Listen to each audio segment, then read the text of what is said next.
siguiente ponencia está elaborada por escritores de la Ateneo Gascuñáñez y se titula Iglesia y Sociedad, las inmatriculaciones.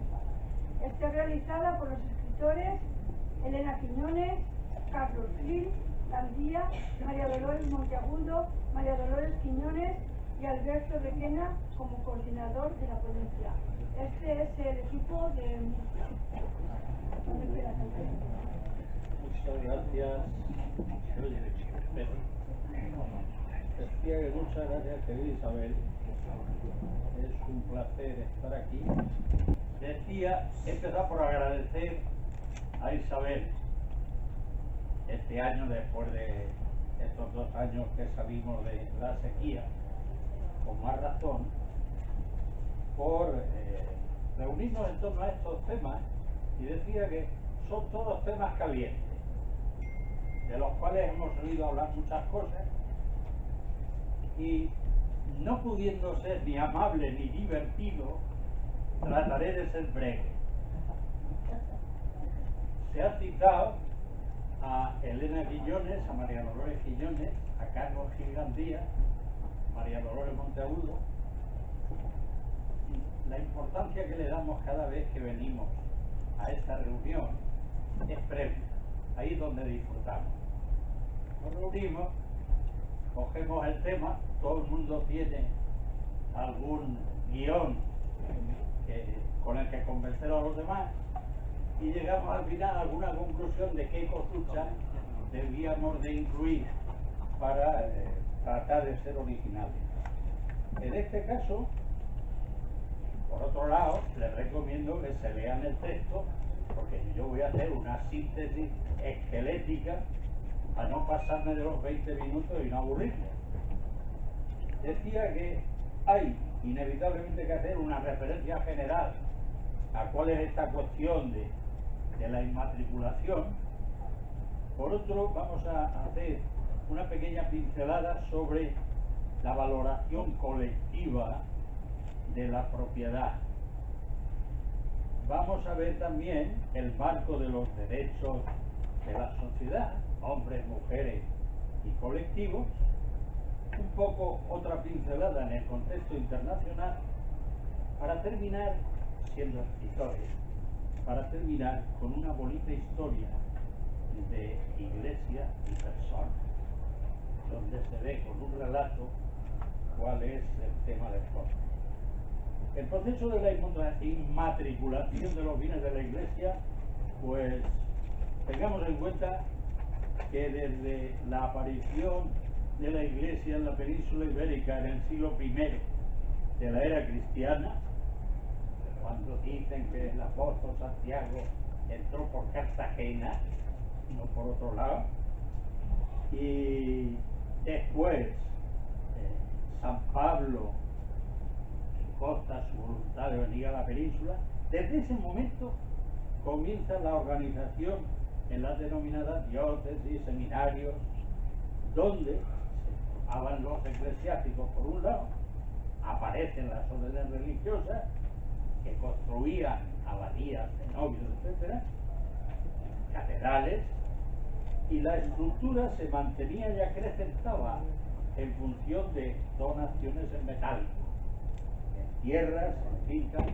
Estoy diciendo el siglo I, pero podemos venir al siglo XXI y se siguen haciendo las mismas cosas, ¿no? Eran unos tiempos en los que el concepto de propiedad se atribuía al ocupante, y es fácil comprender que tras una donación la iglesia ejercía de propietario. Bien entrado el siglo XIX, en 1873 concretamente, es cuando se crea el registro de la propiedad, al amparo de una ley hipotecaria de 1861. Y ahí se pretendía otorgar certidumbre de dominio sobre el inmueble, al tiempo que posibilitar la circulación de propiedad y finalmente poder fundamentar garantías al crédito territorial. Pues bien, la Iglesia incide a partir de 1998 sus bienes con una pretensión de tener identificados y especificados el uso y disfrute de los mismos, desde el bien entendido que corresponde a ella custodiar y mantener los bienes que ha acumulado al ser entregados a su custodia. Pues bien, en el momento actual, las inmatriculaciones significa que se inscriben por primera vez en un registro de la propiedad.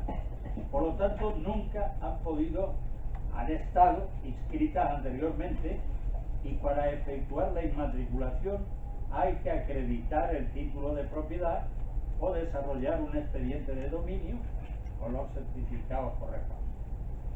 Y con esta primera inscripción se inicia el historial de una finca y se otorga la propiedad. Y de hecho hay un periodo de 2 años de provisionalidad a efectos de subsanar errores, etc. Entonces, la interpretación que se hace desde la jerarquía católica de que la inmatriculación por certificación, vigente desde 1863 hasta el 2015, de 4 días, pretendía una compensación de la desamortización del siglo XIX atribuida a Mendizábal y Mardoz, que había privado de la propiedad de muchos bienes a la Iglesia. Apurando más el argumento, se apela a que desde el comienzo del registro de la propiedad, por el decreto de 1873 que antes referí, hasta 1996, no pudo registrar la Iglesia sus bienes, y solo a partir de 1998 se inició la inmatriculación por certificación hasta 2015, y posteriormente ya debería ser por el cambio ordinario.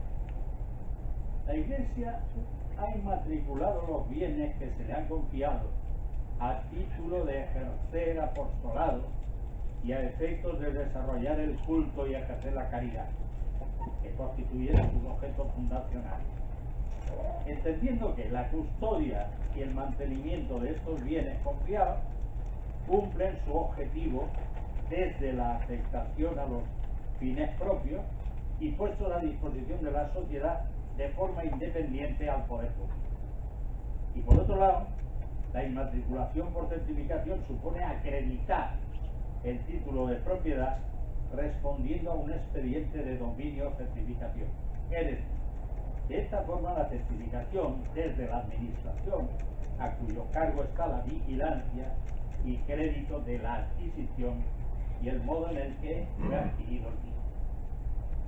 En las últimas 2 décadas, la Iglesia ha puesto su nombre en torno a 30.000 propiedades, según los datos del Colegio de Registradores, concedidos o en proceso de envío al Congreso. Como saben ustedes, esto está ahora mismo en ese contexto, en una proposición no de ley.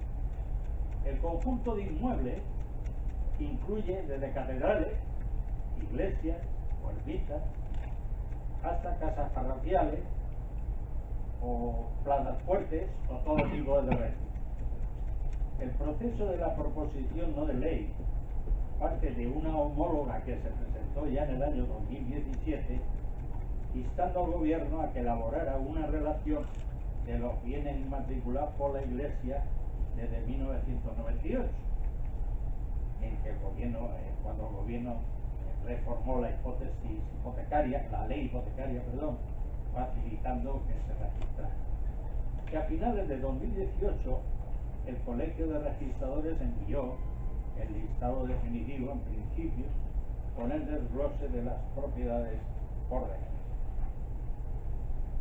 Bien, pues una complicación añadida, eso como saben está medio paralizado en el Congreso de los Diputados, como mínimo en debate.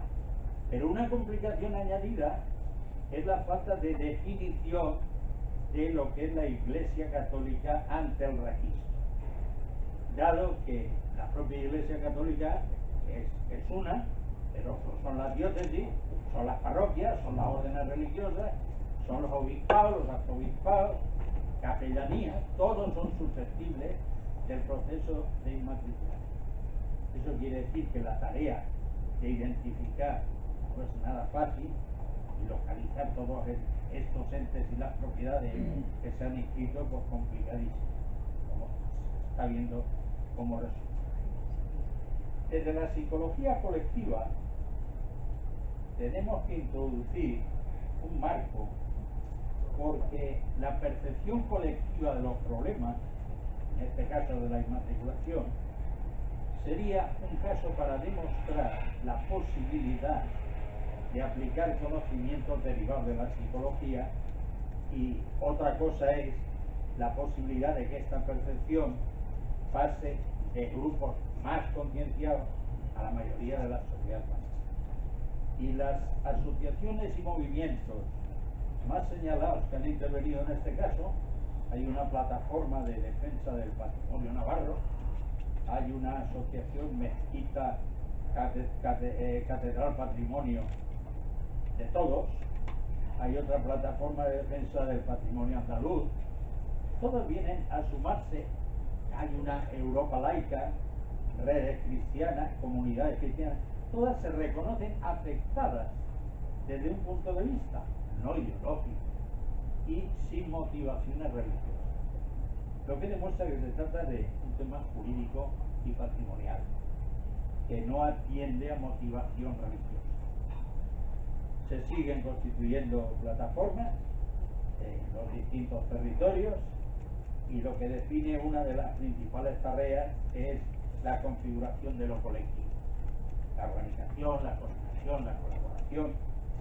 A partir de un congreso que se ha celebrado en Zaragoza recientemente, en el 2018, se ha venido defendiendo la recuperación de los bienes inmatriculados, sumando acciones constantemente, una veintena de asociaciones hay contabilizadas, instando al gobierno que, independientemente del color político, pase a defender las iniciativas presentadas de forma colectiva.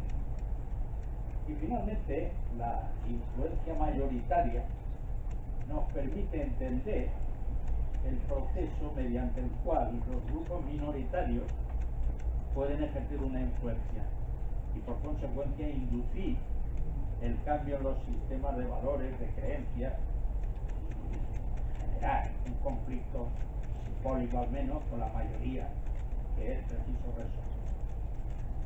En el marco de los derechos de la sociedad, hombres, mujeres y colectivos, pues el sistema de privilegios que normalmente funciona fue suprimido por ley en el 2015, como he referido anteriormente, cuando se hizo la reforma de la ley hipotecaria, que no tuvo efecto retroactivo. Entonces, todas las inmatriculaciones, así como las titularidades registrales en general, no pueden modificarse por el gobierno, sino que solo pueden ser anuladas por un procedimiento judicial. Y así, la Iglesia Católica quedó equiparada con el Estado a efectos de inmatriculación. Y este mecanismo presenta fuertes dudas de inconstitucionalidad, y más aún si este privilegio ni siquiera está contemplado en los acuerdos con la Santa Sede. Desde el punto de vista internacional, el derecho internacional actual vive un proceso de humanización desde la Declaración de los Derechos Humanos en 1940 y la entrada en vigor de la Carta de Naciones Unidas. Y esto quiere decir que el ser humano se puso en el centro del ordenamiento jurídico internacional, y por esta razón los instrumentos internacionales y la configuración del Estado social y de derecho en la mayoría de los estados del mundo, particularmente en Europa, han de funcionar adecuadamente a fin de promover el bienestar ciudadano y defender la propiedad de bienes sociales con el objetivo de brindar una vida adecuada. Y los instrumentos internacionales no hablan del derecho a una propiedad privada, pero también ponen de manifiesto que las instituciones deben hacer lo posible por adoptar las decisiones políticas pertinentes para proteger a los más vulnerables. En España, por ejemplo, la vivienda no es un derecho humano, no ubicada en la parte constitucional de derechos fundamentales, sino en los principios rectores de la economía. Y por esta razón está reconocido un derecho a disfrutar de una vivienda digna y adecuada. Pero sin embargo, sería conveniente modificar constitucionalmente el artículo 47 de la Carta Magna con el fin de instaurar el derecho a la vivienda, no ya a un bien del que estamos hablando. Considerarlo un bien social y que las instituciones, de acuerdo con el marco internacional, pues ofrecerían entonces la inclusión en el ámbito de los derechos humanos. En definitiva, las instituciones deben proteger los bienes sociales de conformidad con el derecho internacional, de los derechos humanos. Empero, mientras no cambie el sistema económico, esto puede ser una vez más predicar en el desierto. Y termino con una bonita historia de iglesias y personas. Un cuarteto dice así: la Virgen de Centuría está en un atrio. Desde allí se divisa Fuente de Canto. Nuestro relato consiste en el milagro que la Virgen hizo al gran maestre de los templarios, Pelay Pérez Correa, en la batalla de Centuría. En el avance que para la reconquista del reino de Sevilla, desde Mérida, prepararon los ejércitos cristianos junto con los reinos de Castilla y León, y toparon con las huestes sarracenas a la altura de la actual Calera de León, que está en la sierra de Centuría. Y la batalla se presentaba igualada, y el día corría sus horas, y acercando la noche, y viendo Pelay Correa que la oscuridad podía acabar con la ventaja que tenía frente al ejército musulmán, hincó la espada y rodilla en tierra, dirigió sus ojos al cielo, oró e imploró a la Virgen: Santa María, ten tu día. Oh milagro extraordinario. Las tinieblas que ya empezaban a cubrir de oscuro los campos se transformaron en luz. El día volvió a surgir como en veloz amanecida. El cielo, en un rompimiento de gloria, dejó ver a María Santísima, que bendecía al Maestre y a todo su ejército, y a Santiago, a lomos de un caballo blanco, vestido como caballero de León, cabalgando las nubes. La batalla fue ganada limpiamente por los cristianos. El avance hasta la ciudad de Sevilla continuó imparable. Fe, milagro e historia han formado, completado y difundido el tejido de este relato, convirtiéndolo en un hecho fidedigno que ha llenado de orgullo y gloria a estos parajes y sus gentes. Pelay Correa manda en agradecimiento a la ayuda de la Virgen construir una ermita bajo la advocación de Santa María de Centuría, en el centro protagonista de la batalla del mismo nombre. El cerro es el punto más alto de la provincia de Badajoz, 1100 metros, es un lugar de observación notable sobre la comarca y se corresponde con la localización de un punto geodésico. La primitiva ermita se convirtió en 1514 en monasterio, por privilegio concedido por el Papa León X. Está construida en estilo gótico mudéjar, hoy es un bien de interés cultural, tiene un claustro de doble arcada en estilo mudéjar con un gran pozo en el centro. Sin embargo, la romería que desde 1384 lleva celebrándose en honor de la Virgen de Centuría ininterrumpidamente, congrega en el cerro a todos los fieles el próximo día 8 de octubre, cada año. Y los hechos que impresionan a la gente y que permanecen anclados en el imaginario colectivo como extraordinarios, milagrosos y ciertos, acaban integrándose en la memoria general y se convierten como leyendas en patrimonio de la literatura. Pasan a la historia en su parte cierta y en su parte religiosa se convierten en milagros. Alfonso X el Sabio recoge en sus cánticas a Santa María unos cuantos milagros en los que medió la Virgen de Centudía. Lope de Vega se hace eco del milagro y Menéndez Pelayo en la historia de los heterodoxos españoles también. Y tales ocurrieron muchos años con los hechos de la batalla de Centudía y de su Virgen. Juzguen ustedes. Quiero dejar constancia, queremos dejar constancia, el fervor, la devoción y la unión del pueblo de Calera de León por todo lo referente a la Virgen y a la conservación de la conventual santiaguista, antiguo priorato de los Caballeros de León, por su lucha por conseguir que el monasterio del Cerro siguiera perteneciendo a ellos y que despejaran las dudas de la inmatriculación del edificio frente a poderes e instituciones. La Virgen del Cerro es a todos de Calera.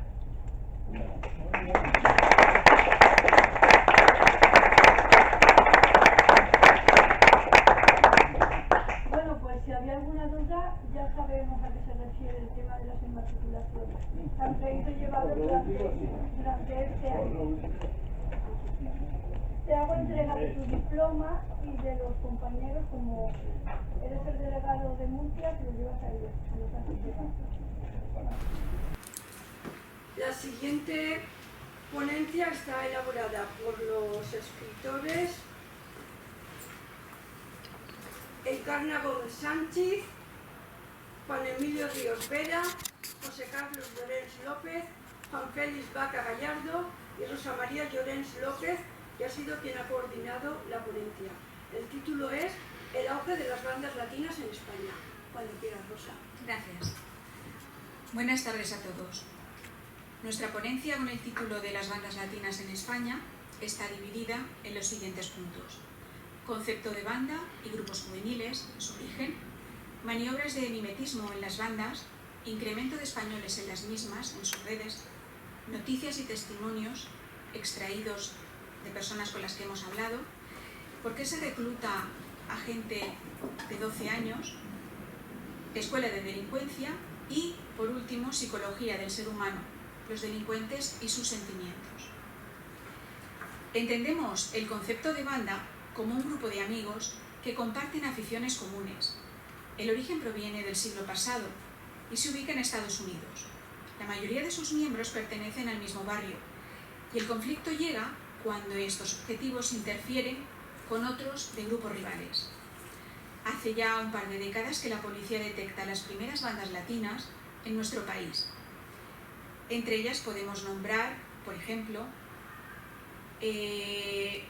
localizadas en Ecuador, República Dominicana y tal, podemos hablar de los Latin King, aunque en realidad la composición y nacionalidad de las bandas ha cambiado mucho, se tiende a seguir llamándoles por el lugar de origen, y la denominación correcta sería grupos juveniles o bandas urbanas.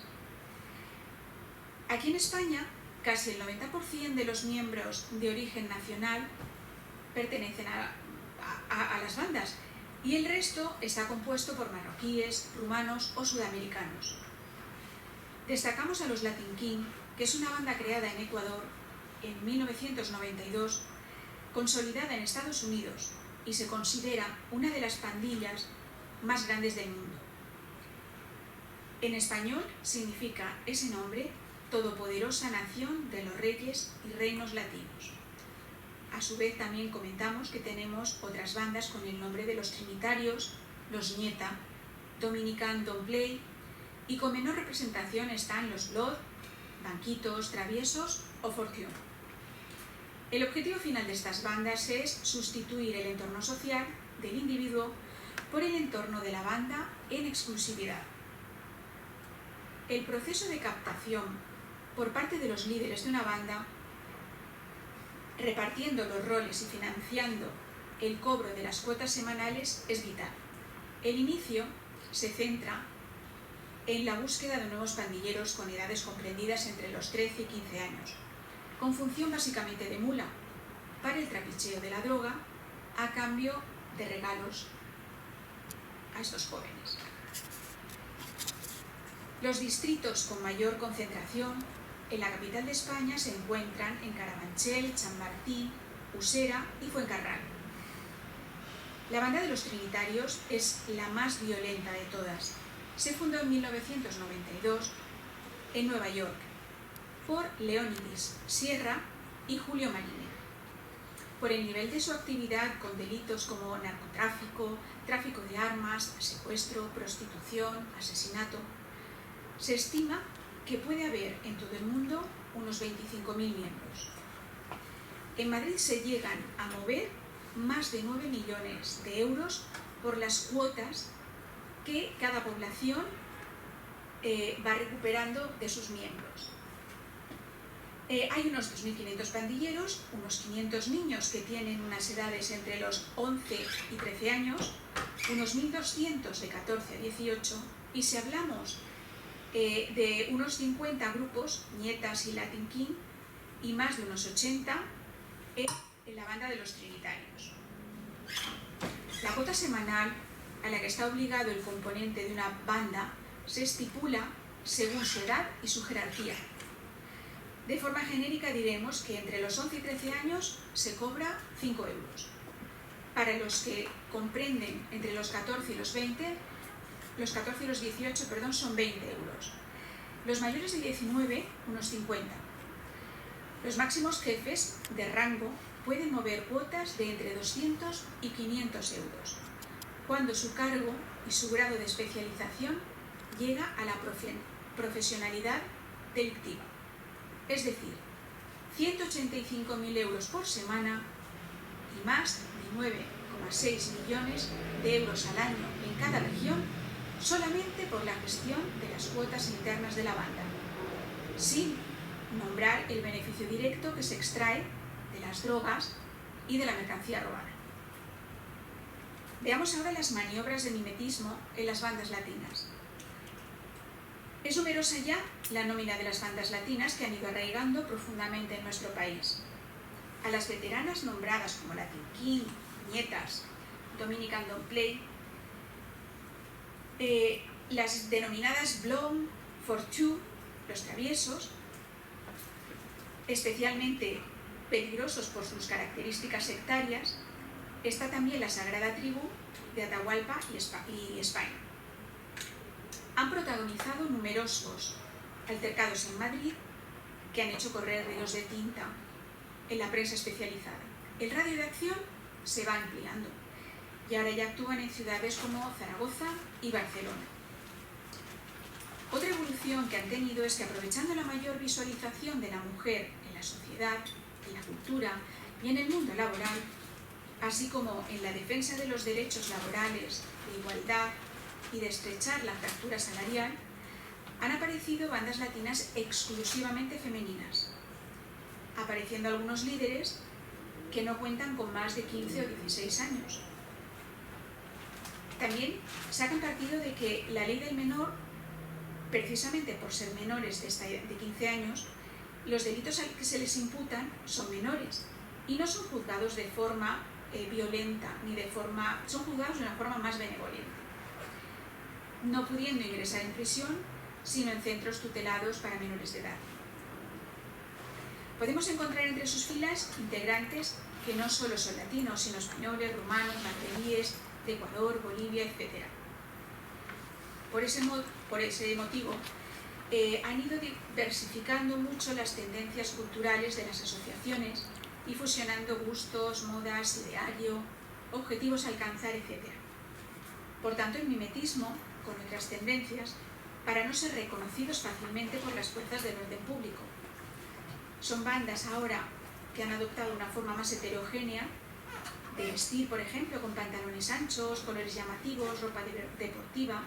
También los gustos culturales han ido modificándose. Tienden a utilizar el estilo rapero, el hip hop, la cultura grafitera. Manifiestan un intenso uso de las redes sociales y graban todo aquello que hacen para poder luego difundirlo en Internet. El mundo del fútbol también se ha visto afectado por las bandas, porque introducen en ellos, en los estadios, cantidad de miembros de las mismas, con grupos, y se pueden confundir con grupos radicales, como es el caso, por ejemplo, del Frente Atlético, o con los Boys Nois de Barcelona, o los Ultrasur, seguidores del Real Madrid. Ha aumentado la ocupación de pisos y de locales, porque los utilizan como cuarteles generales y han marcado sus territorios con sedes desde donde pueden controlar mucho mejor la calle. Hasta se han convertido algunos de ellos en estrellas mediáticas de la canción, como es el caso de Tupasti. Es un ídolo de masas de tan solo 24 años, cuyas canciones a ritmo de rap hacen furor en las redes sociales y se reproducen hasta el infinito por sus adeptos, a modo de narcocorridos mexicanos donde se erigía toda una cultura de la droga, de su venta, su manipulación y su distribución. Nos preguntamos, ¿será la cultura la gran esperanza para que esta juventud desencantada y antisocial reduzca sus ideales hasta la música de hip hop o de rap y hacia el movimiento grafitero, tan responsable y respetable como otro cualquiera, siempre que no se intente pintarrajear paredes de forma burdamente? ¿Por qué se han incrementado en las bandas el número de españoles en las mismas? Pues porque debido en el año 2000 a la gran cantidad de migración que hubo y las reagrupaciones familiares, llegan jóvenes, adolescentes, que se sienten marginados y quizá despreciados por la sociedad nueva a la que acuden, que les atormenta de alguna manera. Sus padres, aunque intentan inculcarles una serie de reglas, ellos se ven privados de su libertad, a la que estaban acostumbrados en sus países. Movidos por la idea de sentirse abandonados por las instituciones, deciden unirse y actuar en grupos para afrontar cualquier tipo de eventualidad. Eligen a sus líderes, concediéndoles poder para reclutar o captar a otros miembros de menor edad para introducirlos en el negocio de las drogas. Se hacen fuertes y consolidan su poder de actuación en cada distrito de las grandes ciudades, llamadas su territorio. Cuando se enfrentan entre ellos, la banda vencedora se queda con ese territorio, exigiendo que los miembros vencidos se alejen de las inmediaciones. Ante la negativa, irán contra sus familiares directos para hacerles daño. Cada joven, hombre o mujer, interesado tiene que pasar por una prueba para ser admitido o rechazado en una banda. Desde luchar a muerte con otro contrincante, con arma blanca o punzante o cortante. También pueden exigirle que se autolesione o acepte todo tipo de vejaciones por los miembros de la banda, o cometer robos espectaculares y servir como sicario para favorecer a su líder. Los líderes buscan refugio en casas de apuestas y en bares, normalmente siempre acompañados de jovencitas que son también un reclamo. Los jóvenes que fracasan en su intento y no pueden pasar la prueba, algunos se han recluido en una iglesia evangelista y otros se enfrentan realmente a sus miedos e inseguridades y al final acaban en un instituto intentando labrar su porvenir. Los menores están amparados, como hemos dicho, por la ley del menor, que en su artículo 3 dice: cuando el autor de los hechos sea menor de 14 años, no se le exigen responsabilidades de acuerdo con esta ley, sino se le aplicará lo dispuesto en las normas sobre protección de menores previstas en el Código Civil y demás disposiciones vigentes. El Ministerio Fiscal deriva el caso a servicios sociales cuando tiene constancia de ello. La presencia de féminas en las bandas es cada vez más habitual. Una de las más nombradas es la Latin Queen. Las mujeres desarrollan un rol distinto dentro de las bandas, bien como novias o bien como amigas de los integrantes del grupo. Su labor es reunir algunos datos básicos para pasar la información a los cabecillas de la formación. Son muy requeridas para transportar droga, armas, porque suelen ser en menos ocasiones registradas debido al menor número de mujeres policías que desarrollan esta competencia. Veamos algunas noticias muy recientes. Cacería. 4 miembros de la banda de los Dominican Don't Play atacan a tiros a un miembro rival de los Trinitarios. El Huevo.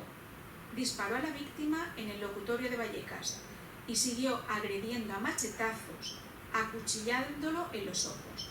Su objetivo solo era, a sus 34 años, demostrar que tenía más poder en el barrio. Esto sucede el 22 de febrero del presente año. Detenidos en Madrid 6 pandilleros por semiamputarle el brazo a machetazos a otro que pretendía dejar la banda de los Trinitarios. Sucede a las 2 de la madrugada en un bar de copas del distrito madrileño de Tetuán. Estos miembros de la banda tenían edades comprendidas entre los 17 y los 22 años. Sucede el 31 de mayo de 2022. Detienen a 7 adolescentes, 2 de ellos menores, pertenecientes a la banda de los Trinitarios, por apuñalar a Gerson C., un joven boliviano de nacionalidad española con 25 años. Sin mediar palabra, le agreden con un arma blanca a la altura del pecho.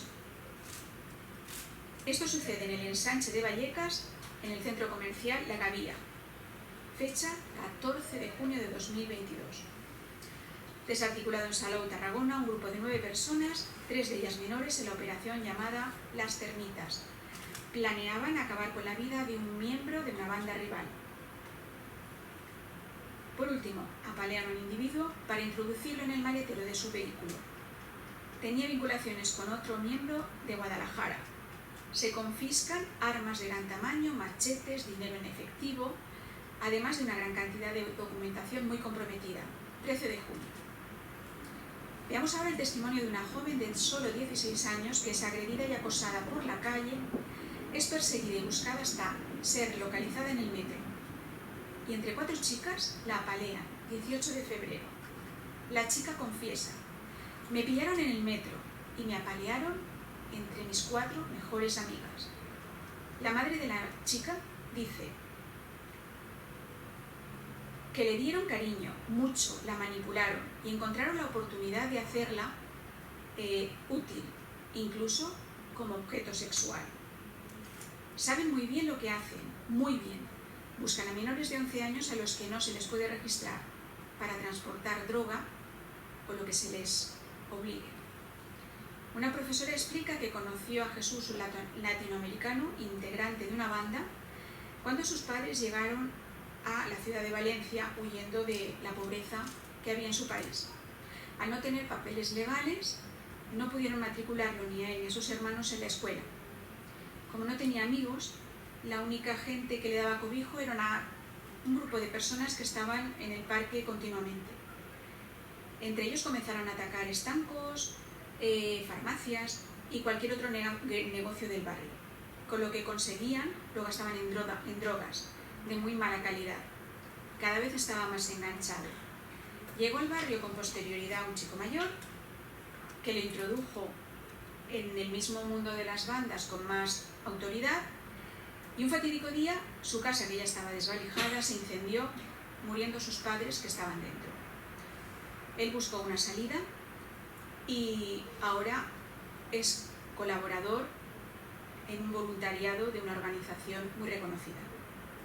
Es muy difícil salir de una banda, y estar en ella tiene un determinado recorrido: hospital, cárcel, muerte.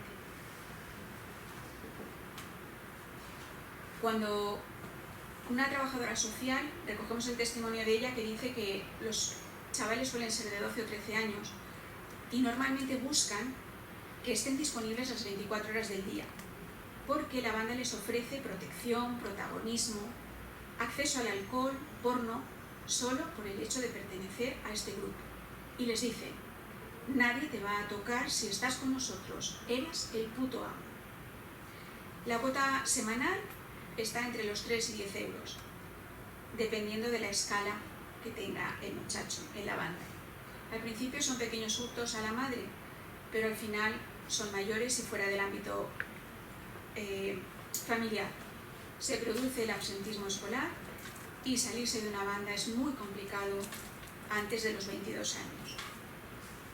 Hay unos jefes del coro, que es el grupo en cuestión, que pueden dar luz verde, o la verde, que le llaman. Significa permiso y la obligación de golpear y machacar a quien lo intente, salirse de la banda. Algunas familias han tenido que mudarse del barrio o incluso de la ciudad. Un policía dice en su testimonio que es una escuela de delincuentes porque los buenos se quedan y progresan y los más hábiles pasan a la delincuencia organizada, mientras que los torpes se quedan en la delincuencia común. También comenta que es muy peligroso el hecho de que solo por 25 euros puedan llevar un machete y que la policía lleva tiempo para cambiar el reglamento de armas y que no sea tan fácil su adquisición ni portarlas, porque aunque los ven, los requisan, pero luego les tienen que dejar hacer su camino. Concluimos la ponencia con una parte que se titula Psicología del ser humano, los delincuentes y sus sentimientos. Es un poco para ver qué les motiva, y aunque no se justifique, por qué razones gente común, gente normal, acaba inmerso en bandas callejeras hoy en día. Los seres humanos, para desarrollarnos, necesitamos 3 cosas vitales, que son oxígeno, alimento y agua. Pero sobre todo necesitamos caricias. Caricias entendidas como el contacto piel con piel, pero en la misma medida necesitamos la caricia externa. Claude Stein, discípulo de Freud, desarrolló la teoría de las caricias. Una caricia es una sonrisa, es una palmada en la espalda, un gesto amable, una mano en el hombro, una mirada limpia, es una crítica constructiva. Es la declaración y el reconocimiento de que esa persona importa. Veamos una analogía. Si yo no tengo agua que beber y estoy en un páramo o en un desierto muchos días, sediento, sabiendo que mi vida corre peligro, y encuentro un charco de agua en muy mal estado, que incluso por su hedor me frena el hecho de acercarme, no lo dudemos. Cualquiera de nosotros se tiraría al charco. William Faulkner dice en una de sus novelas, Las palmeras en la nieve, entre el dolor y la nada, prefiero el dolor. Cuando un ser humano no sabe qué hacer para obtener caricias positivas, hace todo lo posible para obtenerlas negativas, porque no tiene ningún tipo de reconocimiento o atención. Comete un error inconscientemente para llamar tu atención, porque ya que tú no me reconoces positivamente ni amablemente, te provoco para despertar tu rabia y que así me tengas en cuenta por lo menos durante un rato. Un adolescente que se revela lo hace normalmente para obtener la atención de su padre o de su madre ausente, porque tiene mucho trabajo, porque tiene que pagar el alquiler, la hipoteca, porque es el único miembro que sustenta a toda la familia, o simplemente porque al llegar a casa está rendido. Pregúntame antes de ignorarme.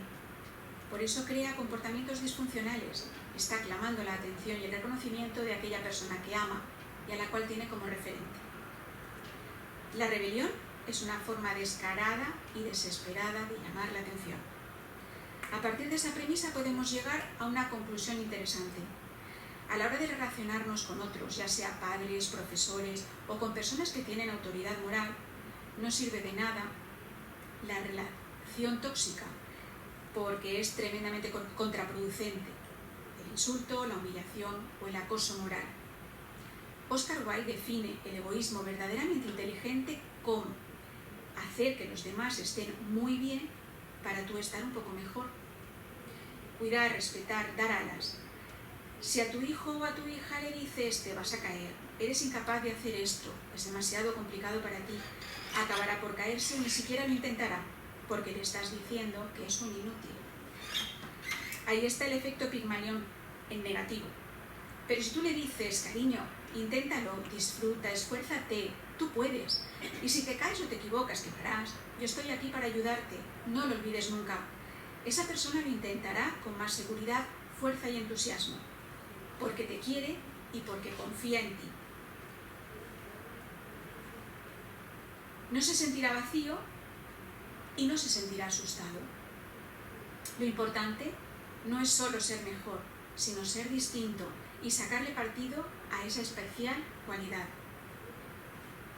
Los equipos son más fuertes cuando no hay narcisismos, vanidades ni luchas contra la unión y cuando todos tienen su valor sin destruir al prójimo. Superar las adversidades es un reto. Y si yo tengo confianza en una persona, no buscaré un grupo que me cubra y me manipule con su falsa seguridad. Si confías en mí y yo en ti, surcaremos y superaremos las crisis. La confianza no admite grados, es binaria. Yo confío en ti, tú confías en mí. La lógica de la cooperación nace de la confianza. Trata a un ser humano como es y seguirá siendo lo que es. Pero trátalo como puede llegar a ser porque confías en él y cooperas y se convertirá en lo que está llamado a ser. Muchas gracias.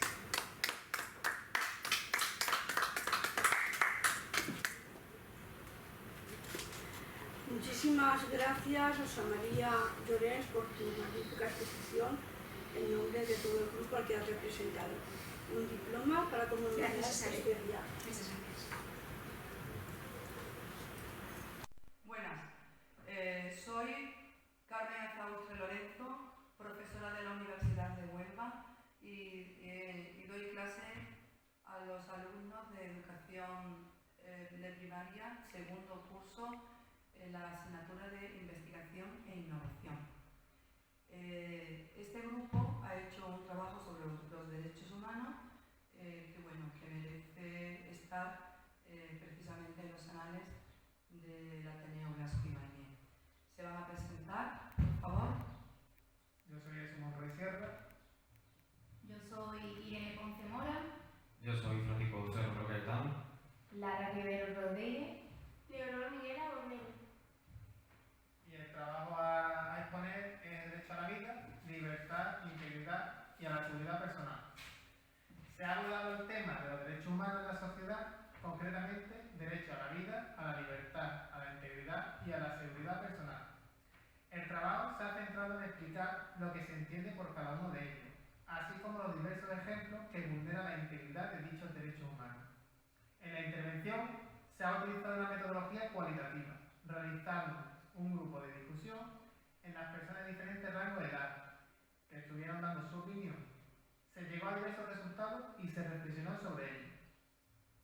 Los derechos humanos comienzan a nacer y a ser sonados cuando la dignidad de una persona empieza a anteponerse a los excesos del poder del Estado, fomentando así el poder público, que se encargará y responsabilizará de que se cumplan los derechos primarios e imprescindibles, asegurar la protección y mantener la dignidad de todo el mundo, sin diferenciar su nacionalidad, raza o cualquier otro factor. La extensión e internalización de los derechos humanos sucede con la Segunda Guerra Mundial, debido a la inmunidad y crueldad que existió por parte del régimen nazi.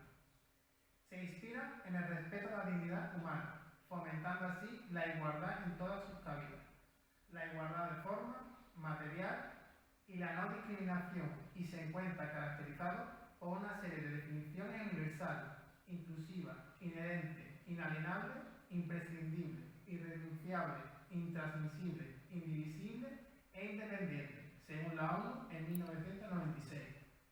Se ha realizado una investigación en la cual se expone si se ha llevado a cabo de forma actual los diferentes derechos expuestos a continuación: el derecho a la vida, la libertad, la integridad y a la seguridad personal.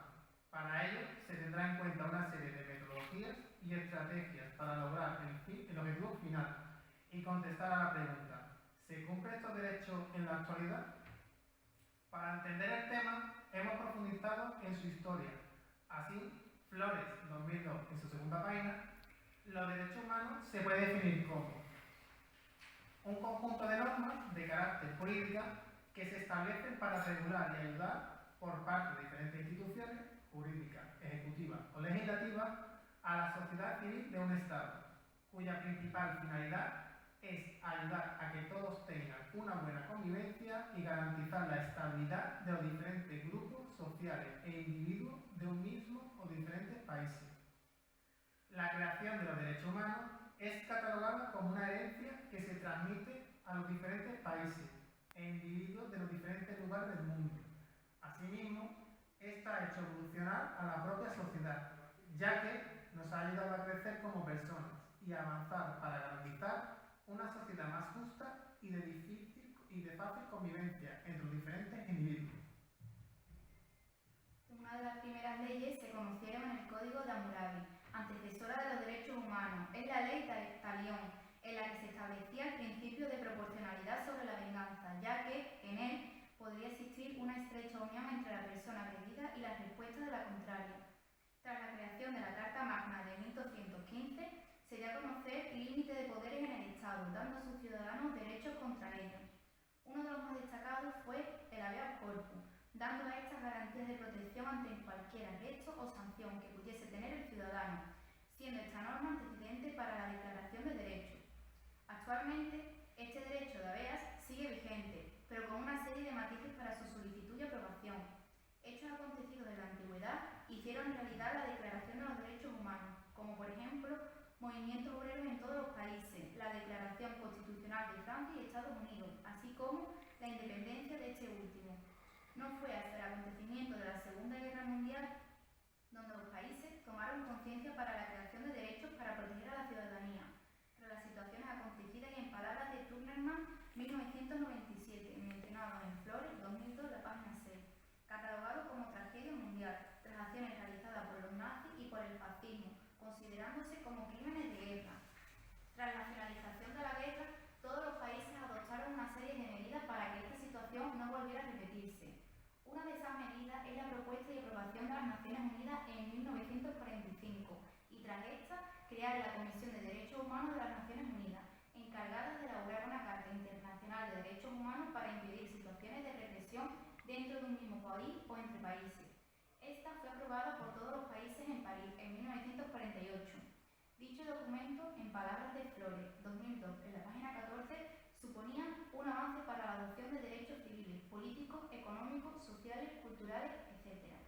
Recogido exactamente los instrumentos internacionales de protección de los derechos humanos, artículo 20-28 de la página 17, en el cual los países pueden actuar ante acontecimientos de vulneración de derechos a la ciudadanía.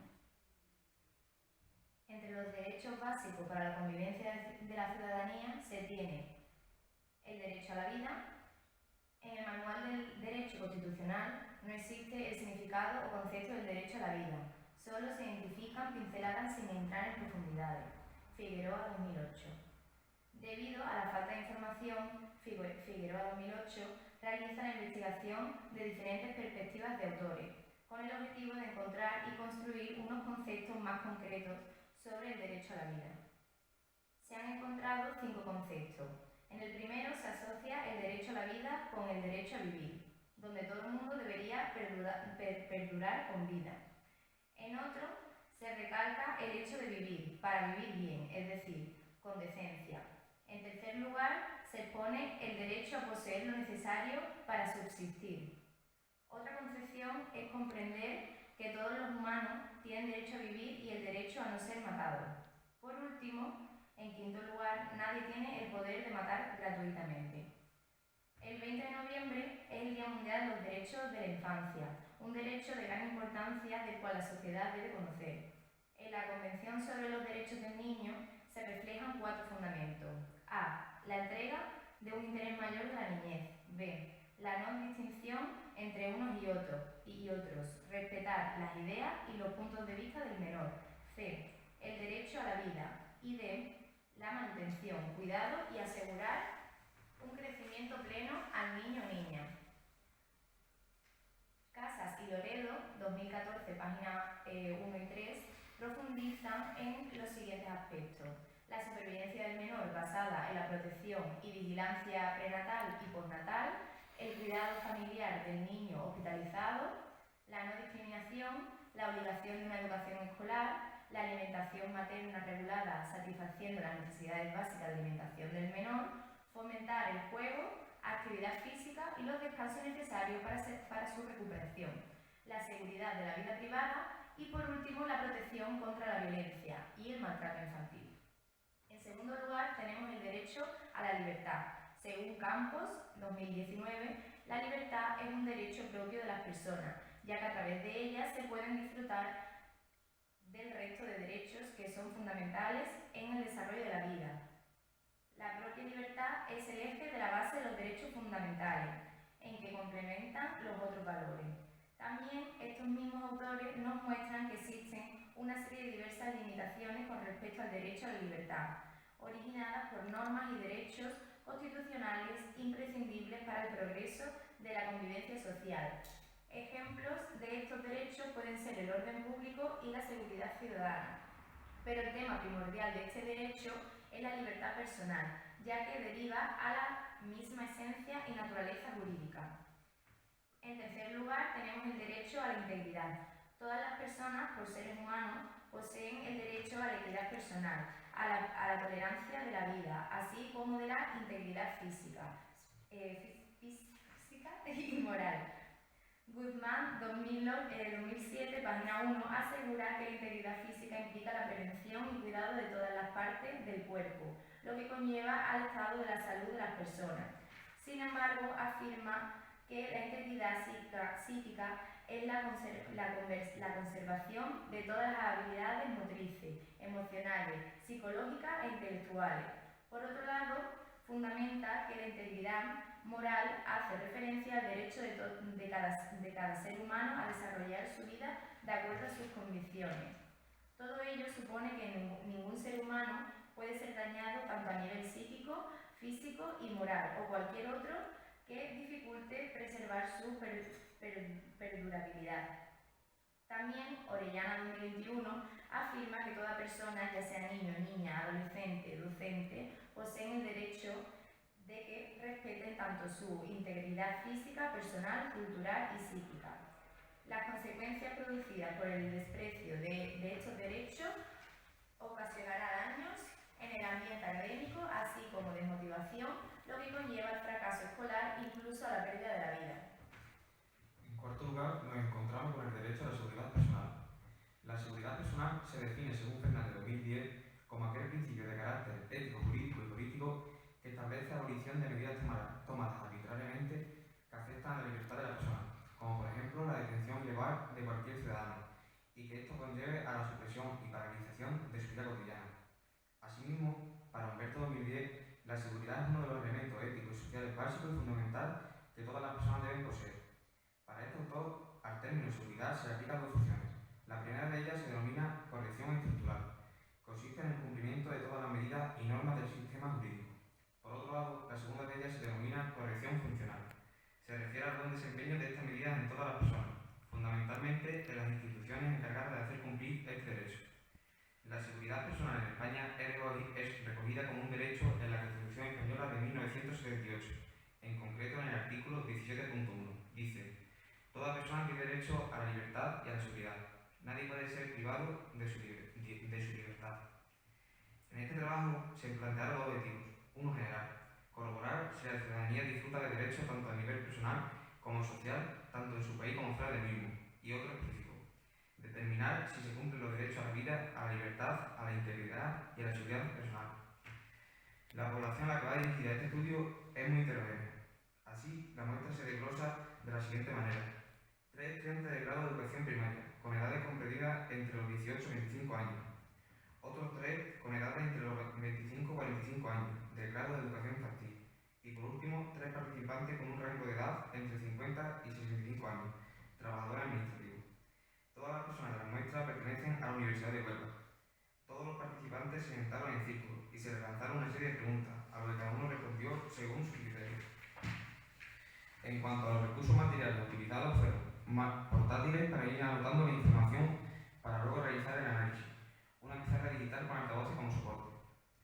Una vez analizada la respuesta de los participantes, se observó que las personas con edad entre 18 y 25 años opinaron que los derechos humanos y fundamentales no se aplican en la sociedad, llegando al desconocimiento de los mismos, así como las leyes que rigen la sociedad. A su vez, creen que los estados gubernamentales tendrían que implicarse y acercar este término hacia la sociedad, para que como seres humanos conozcamos de primera mano tanto las obligaciones como los derechos que los humanos poseen.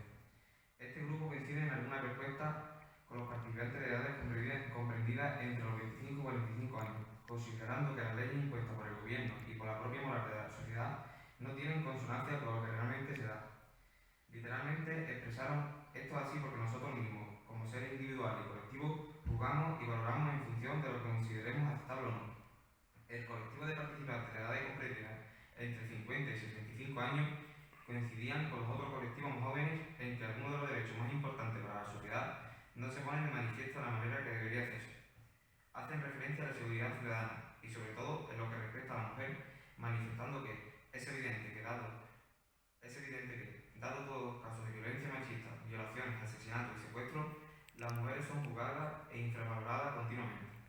En cuanto a los resultados, se observó que nunca va a haber unanimidad de opiniones de los determinados temas y aspectos, como los de puestos de trabajo. No obstante, la libertad de expresión se hace patente en cada una de las personas que integran este grupo de discusiones, y por ello siempre se tendrá que tener patente que toda respuesta a debate se deberá hacer desde el respeto.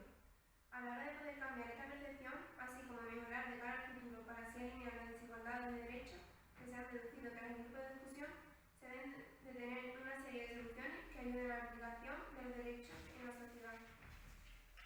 Por otro lado, hemos querido ir más allá para concienciar a la población de la importancia de los mismos, como la realización de campañas publicitarias, anuncios digitales o carteles publicitarios, para sensibilizar y fomentar una sociedad empática y respetuosa.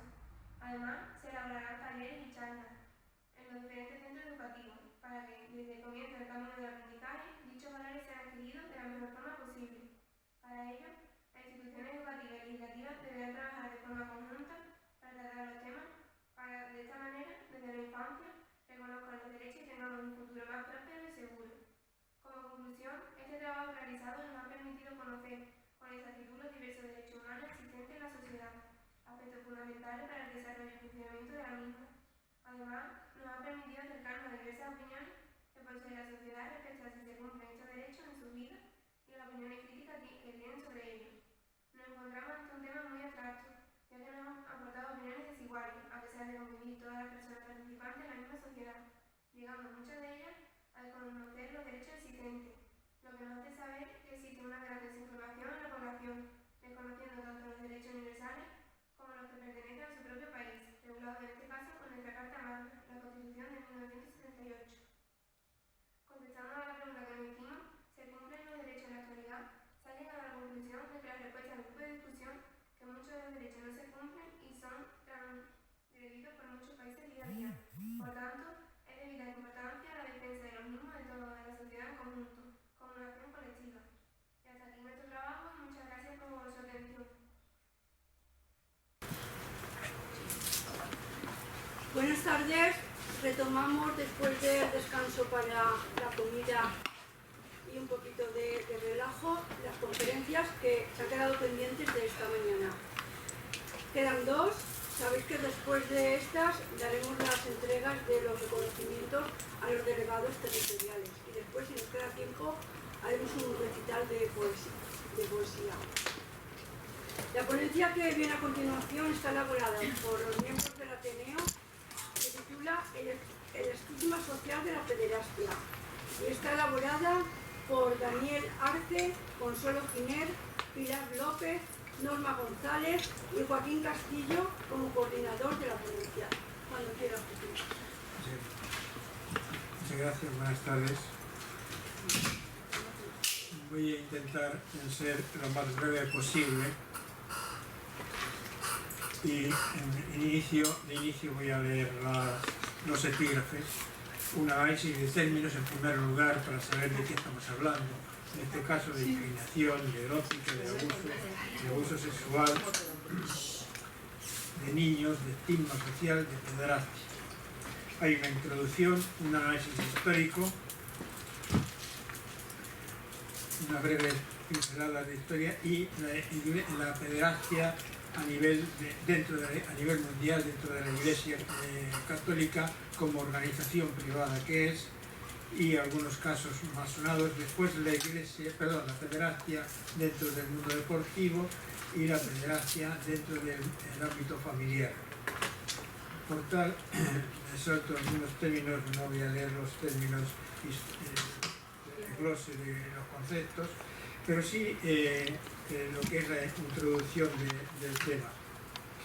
Dice así: es claro que nuestro epígrafe nos lleva a tener que decir que estamos ante uno de los hechos desgraciadamente ciertos, donde las personas adultas con posición dominante por mor de la autoridad dada o reconocida abusan de la confianza, obviamente, de los menores e inclusive de los padres y o tutores.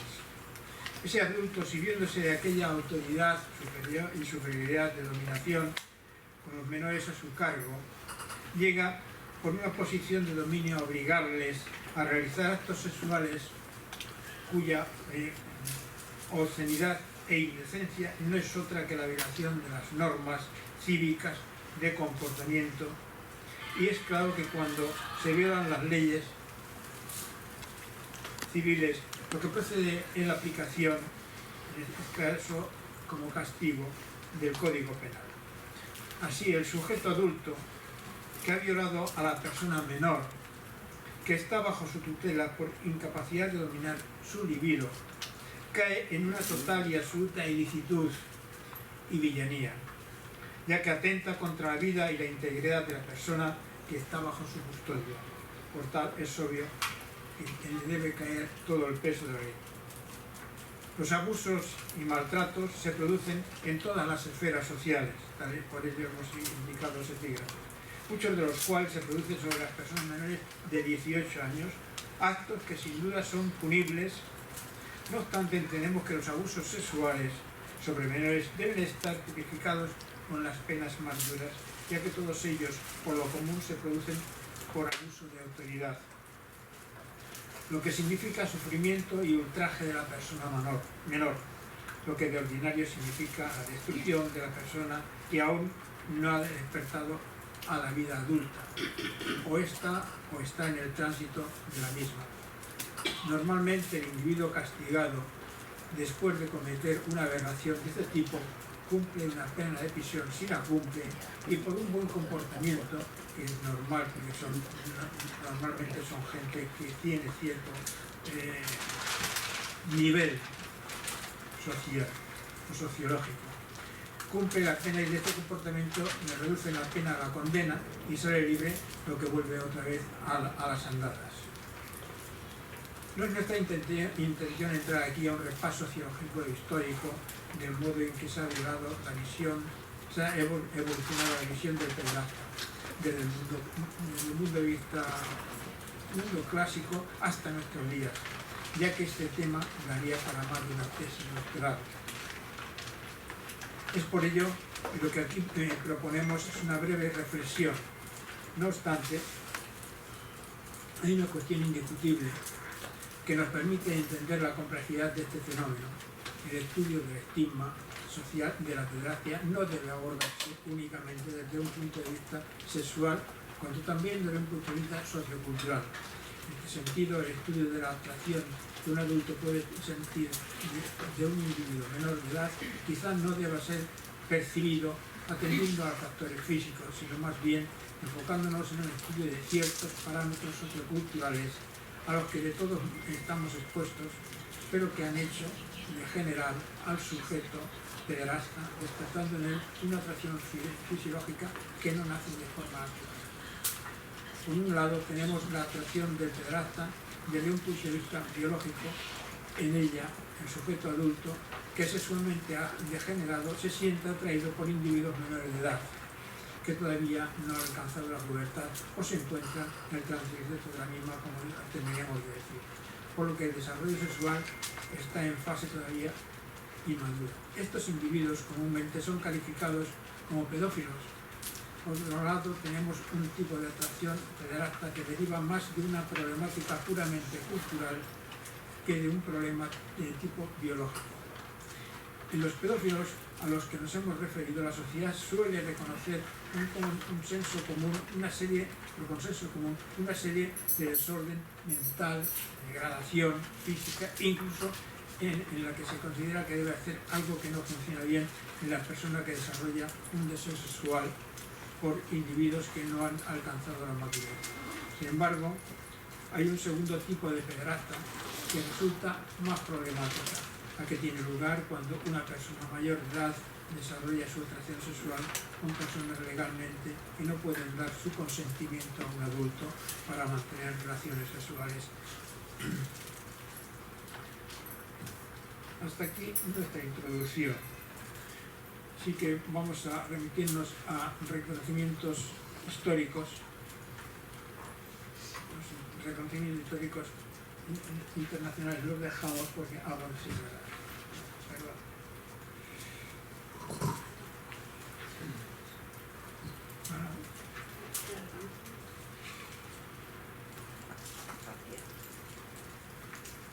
No es que aseguremos que la pedofilia sea un asunto exclusivo de la organización privada más numerosa del mundo, la conocida como Iglesia Católica. Pero sí es cierto que es donde más casos se han dado a lo largo y ancho del mundo y donde de forma sistemática han sido ocultados todos y cada uno de los hechos dados. Una prueba de muchas negaciones de este tipo que han salido a lo largo de la prensa pública, y lo último que ha salido, una de las cosas últimas que han salido, fue el pasado 21 de agosto, donde son unas notas así, efectivamente, hay unas notas que ustedes pueden ver después. Han sido normalmente ocultados, cuando no, como se lee, se puede leer en la prensa que hemos anotado, el obispo le dice al chaval: hijo, los trapos sucios se lavan en casa. No es cuestión de pedir perdón, porque el perdón es una expresión hipócrita que tampoco soluciona ni las heridas ni restaña las heridas. Otro lugar donde también ocurre con el crimen en el seno de la familia. Y hay una cuestión importante, que es la Declaración de Derechos Humanos, artículo 3, dice: todo individuo tiene derecho a la vida, la libertad y la seguridad de la persona. El punto 2 del artículo 29 de dicho acuerdo internacional también señala que debe conseguir asegurar el reconocimiento y el respeto de los derechos y libertades de los demás y satisfacer las justas exigencias de la moral, del orden público y del bienestar general de la sociedad democrática. Si escrupulosamente se cumplieran estos acuerdos internacionales e incluso con las disposiciones nacionales de cada país, los pederastas, cualquiera que fuese su arraigo en la sociedad, difícilmente caería en la reiteración de tales hechos punibles, toda vez que la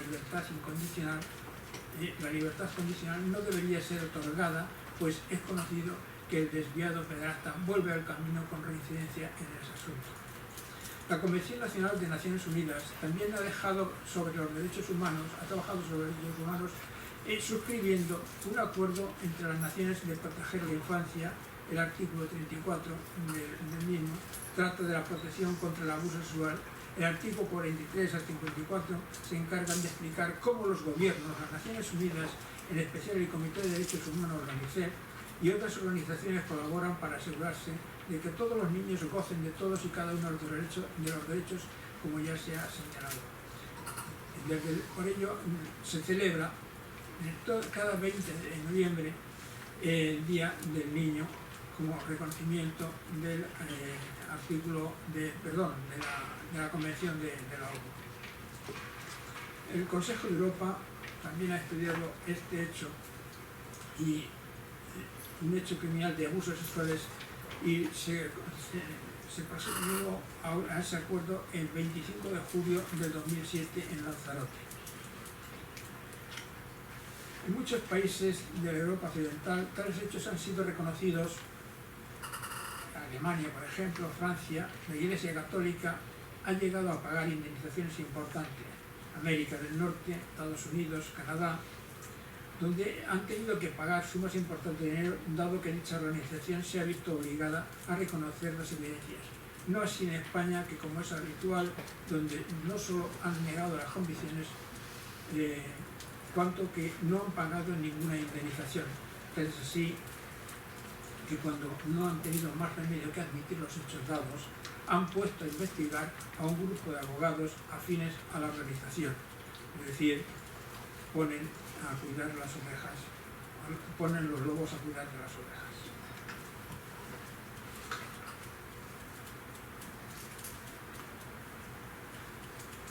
A nivel mundial podemos decir que el tema no es tratado con el mismo rigor en todos los países. Es más, desde las más altas autoridades, el Papa, el tema puede ser condenado, pero difícilmente es la noticia aparece en los periódicos.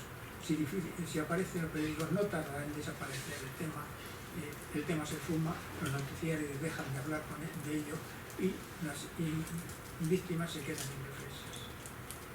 La Iglesia Católica española, la italiana y la portuguesa prácticamente han negado siempre todos los intentos de estudio y reconocer los hechos. La Conferencia Episcopal Española subraya que el tema es ínfimo. El Estado, a través de los años y con distintos partidos políticos a la cabeza, nunca se ha ocupado seriamente de este caso, ni de otros no menos sangrantes y vergonzosos, porque por una razón u otra, incomprensiblemente para el ciudadano común, todo queda en la nada. Si la noticia aparece en prensa, dura poco y otro acontecimiento de la prensa amarilla se encarga de esfumar. Vamos perdiendo información. La verdad y la justicia se van de la mano. Si el clérigo comete un delito de perversión sexual, no tiene castigo carcelario como un delincuente más, sino que las autoridades eclesiásticas esconden el tema derivando al pederasta a otra diócesis, donde seguirá en contacto con otros niños, otra parroquia, y se traslada el hecho a otras criaturas.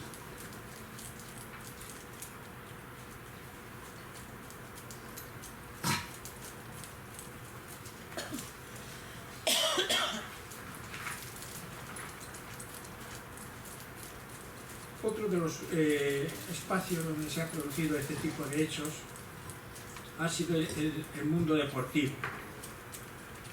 Y decimos en este epígrafe, otro lugar donde los piratas pululan a sus anchas es en el ambiente deportivo, donde el entrenador, con esas malsanas características, tiene el ambiente propicio para realizar sus actos macabros, por la confianza y respeto que los jóvenes deportistas y padres tienen puestos en dicha persona.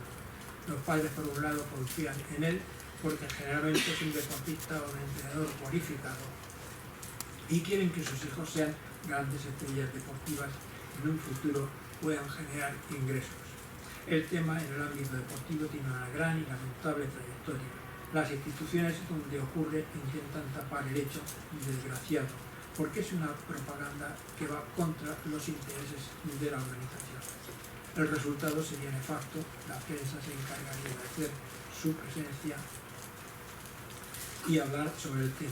Los padres retirarían a los niños y la institución quedaría sin negocio, por lo cual pues, el dinero se fuma.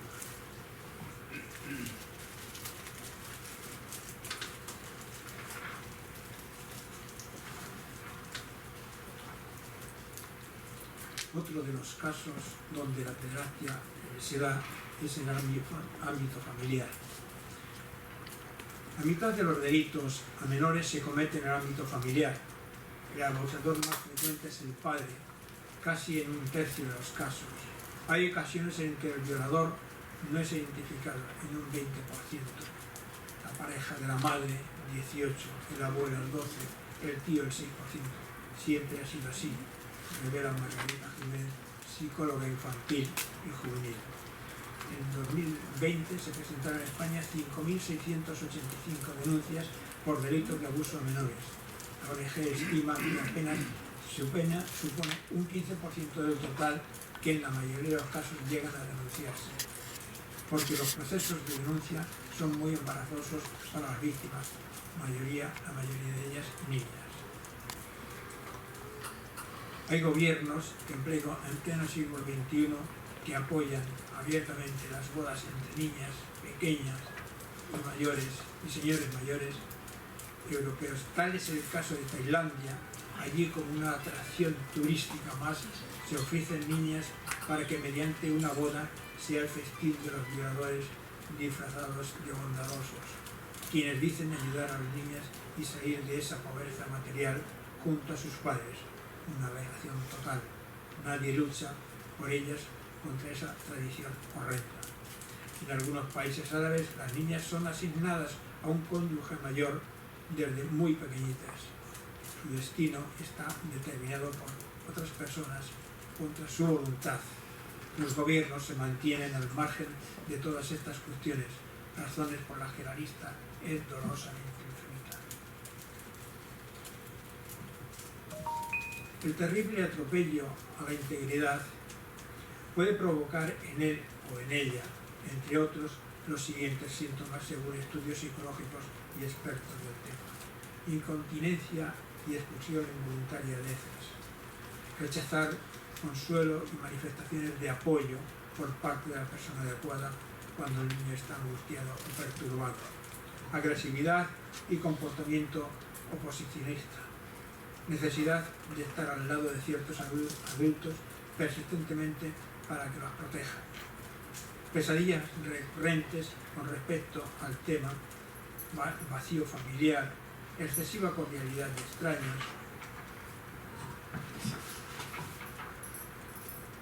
retraimiento, comportamiento particular para evitar la desaprobación de padres y personas responsables en el menor, falta de comunicación e interés en la cooperación, intentos frecuentes por llamar la atención, ataques de ira, afición extrema, de repente falta de interés en el colegio o en el estudio, habiendo sido un buen alumno, depresión general, de los que se puede llevar al suicidio.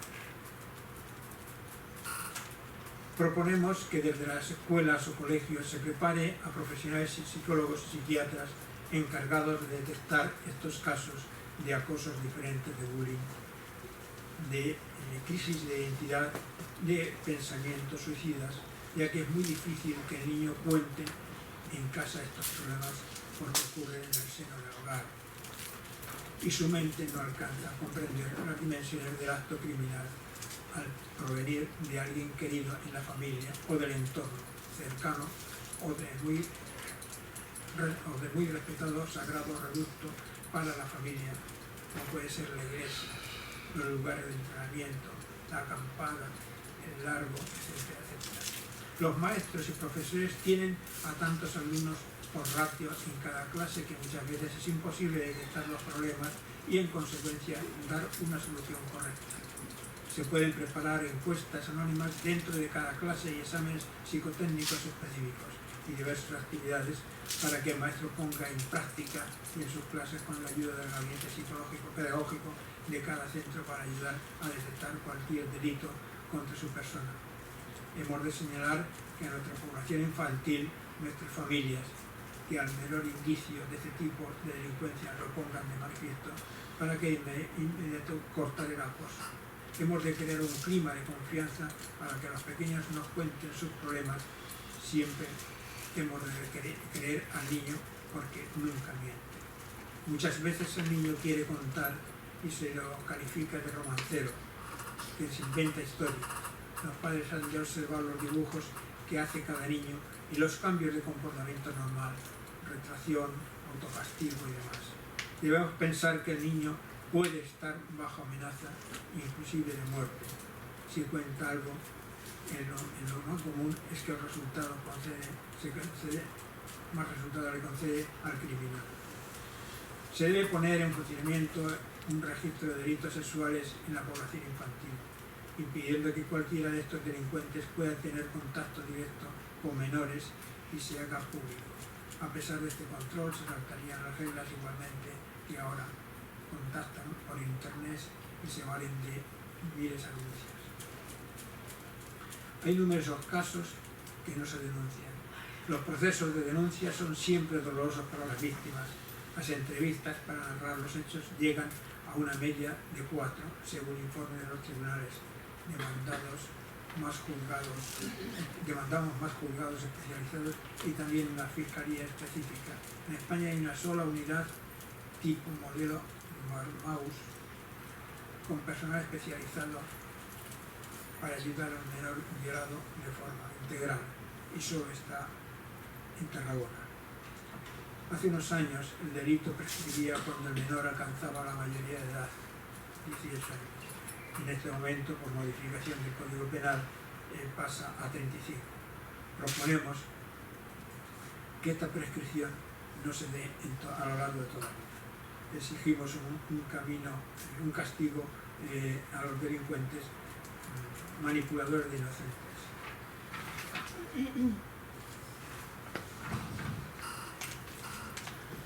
Exigimos a los políticos que hacen las leyes una mano dura para este tipo de crimen de lesa humanidad, muchas veces silencioso, puesto que el niño, temeroso y atemorizado, se calla por represalias hacia su persona o hacia algún miembro de su familia y quiere mucho.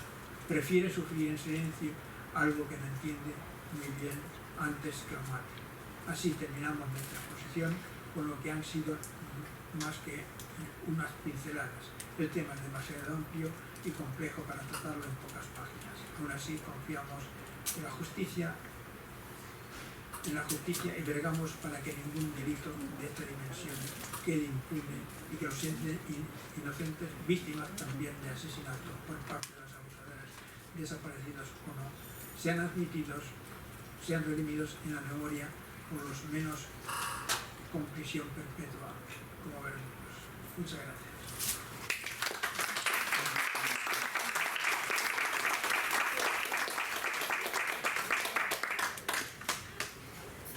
Muchísimas gracias, Joaquín.